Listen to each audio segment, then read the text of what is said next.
Hi everyone, I'm glad you're joining us for episode 7 of New Ground. This is AGDAILY's weekly video series where we look at everything that was interesting in the world of agriculture and tease out some of the very best parts. My name is Ryan Tips, I'm the editor of AGDAILY, and this morning we're racing against the remnants of Hurricane Elsa, which is rolling up the southeast right now. So let's dive into the meat of the news of the week.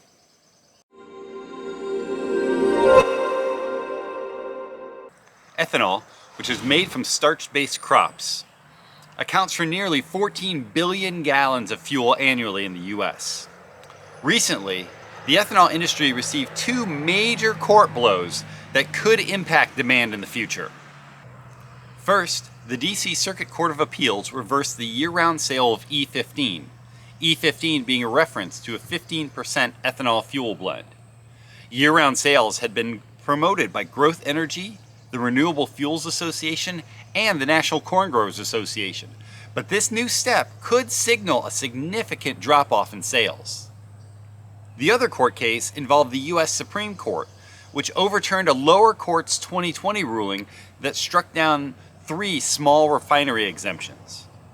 However, because certain elements of the appellate court ruling were left unchallenged and were not reviewed by the Supreme Court, corn and biofuel groups remain optimistic that the Biden administration will discontinue the apparent abuse of the refinery exemption program. Meat substitute manufacturers have gone to great lengths to make their products seem as meaty as possible. That includes including an iron-carrying molecule, for example, or adding red beets, carrots, and berries to simulate bloodiness. However, as most of us know, the comparisons between meats and meat alternatives go well beyond the surface. Researchers from Duke University found that plant alternatives were missing 22 metabolites, which are building blocks of the body's biochemistry, crucial to the conversion of energy, signaling between cells, building structures and tearing them down, and a host of other functions. One researcher explained, quote, "To consumers reading nutrition labels, they may appear nutritionally interchangeable, but if you peek behind the curtain using metabolics and look at expanding nutritional profiles, we find that there are often large differences between meat and plant-based meat alternatives." The understanding of the nutritional profiles of meats and meat alternatives is one of the biggest disputes between omnivores and vegetarians and vegans. This study, which was published in Scientific American, went on to state that plant and animal foods do a lot to complement each other, and that both should be consumed to absorb the most nutrients. It's really no surprise that meat and meat alternatives are as different as, well, animals and plants themselves.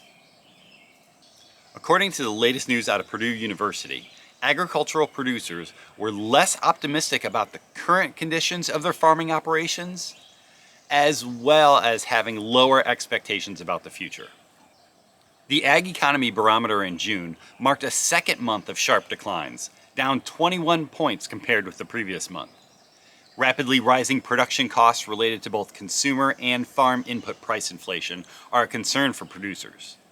And nearly 30% of producers said they expect farm income prices to rise by 8% or more in the upcoming year, which is far above the 10-year average. Since peaking in April, producers' views of their farm's financial performance has unfortunately dropped sharply. It's always great to hear extension agents and those pursuing agricultural education to speak out and to describe what they see within the industry as well as what they're seeing among the public. One AGDAILY writer explored that topic this week in his article on ag illiteracy, saying that while agriculture plays a vital role in virtually every aspect of our lives, ag literacy and trust in the American food system continues to dwindle. He notes that the dire consequences of such illiteracy can be seen in legislation like California's Prop 12 and Oregon's IP 13. Without those of us in agriculture speaking up and taking the time to effectively educate others, the agricultural industry could be devastated. To restore the relationship between producers and consumers, we must utilize innovative solutions in agricultural education. The writer recommends having better and more engaging social media presences, also connecting with students who are in primary schools and middle grade levels, as well as inviting those people who are disconnected from agriculture to our farms so that they can see what we do firsthand. Thank you everybody for watching. Looks like this soon to be rainy day did not get the best of us. For those of you out there who are battling the heat, I hope that you're doing everything you can to stay as cool as possible. Keep an eye on agdaily.com all week long. We publish new content basically from sun up to sundown, all day, every day. And please check out our social channels and don't hesitate to comment. We love hearing from you. Take care, everybody.